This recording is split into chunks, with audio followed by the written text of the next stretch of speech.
হচ্ছেন বৃন্দাবন, বৃন্দাবন ধাম। তাই দ্বারকা থেকে বা নীলাচল থেকে এই জগন্নাথ কোথায় এসেছেন? বৃন্দাবন। কয়দিনের জন্য এসেছেন? মাত্র 9 দিন। কালকে হেরা পঞ্চমী আছে, খুব সুন্দর দিন হেরা পঞ্চমী। তো প্রশ্ন হচ্ছে কি, মানে এই সমস্ত আলোচনা হচ্ছে অজ্ঞাত, মানে অজানা জিনিস। এখন জগন্নাথ নীলাচলে ছিল, তো জগন্নাথ নীলাচলে সেখানে দ্বারকা তত্ত্ব, তাই তো? দ্বারকায় কে থাকে? বাসুদেব। বাসুদেব অর্থাৎ বাসুদেবের 4 হাত। কি শঙ্খ চক্র গদা পদ্ম। তাহলে এই জগন্নাথ কে? জগন্নাথ কি? বিষ্ণু। ওই যে কীর্তনটা বললাম না, নীলাচলে শঙ্খ চক্র গদা পদ্ম। তাহলে নীলাচলে কে আছে?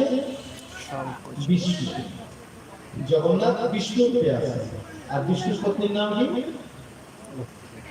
লক্ষ্মী, তাই তো? তাহলে লক্ষ্মী নারায়ণ রূপে দ্বারকায় বাসুদেব জয়সং জগন্নাথ সেখানে রয়েছে, তাই তাই। সে লক্ষ্মীকে কি বৃন্দাবনে নিয়ে এসেছে? হ্যাঁ, নিয়ে এসেছে। তাহলে বৃন্দাবনে কে আছে? বৃন্দাবনে কে আছে? লক্ষ্মী। তাহলে কে আছে?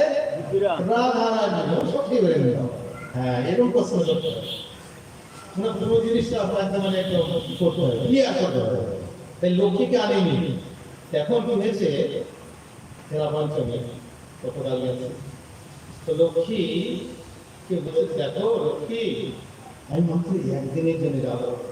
কেন? বলছিটা গুন্ডিয়া যেহেতু জগন্নাথের মাসি, তাই তো? আমি তাকে মাসি বলে দেখেছি, অপরিচিত মাসি। আর মাসি আর মা সমকক্ষ, একটু 19-20, তাই তো? আমার মায়ের বোনদের মাসি, তাই তো? এখন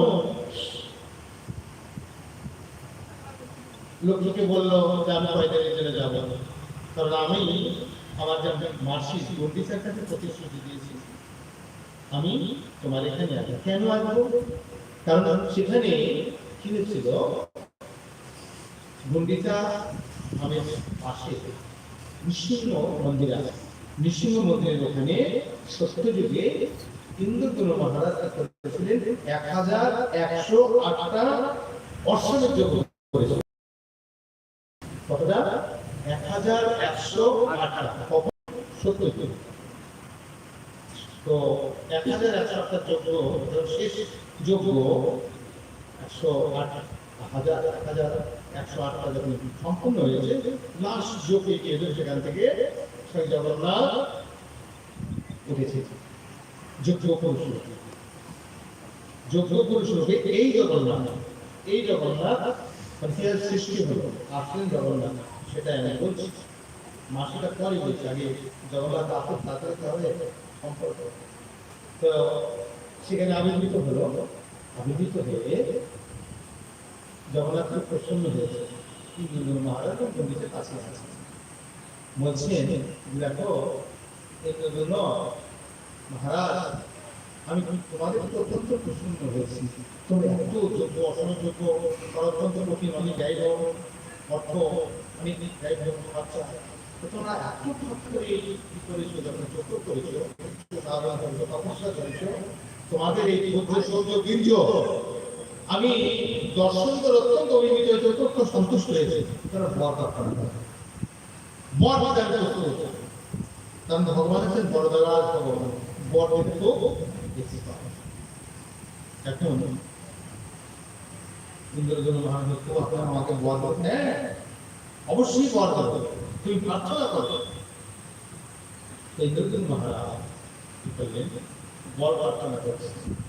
ইন্দ্রদ্যুম্ন মহারাজের ছিলেন শুদ্ধ ভক্ত। শুদ্ধ ভক্ত কি ভগবানের কাছে প্রার্থনা করতে হবে, তার আদর্শ ইন্দ্রদ্যুম্ন মহারাজের মাধ্যমে আমরা শিক্ষা পাবো। যদি আমরা শুদ্ধ ভক্ত হতে পারি, তাহলে ইন্দ্রদ্যুম্ন মহারাজের আদর্শ শুরু করতে হবে। সেটা কি? প্রথম বর আপনি দিন, আমার সেবা করতে সন্তুষ্ট হন। প্রথম বর, সেই প্রথম বর থেকে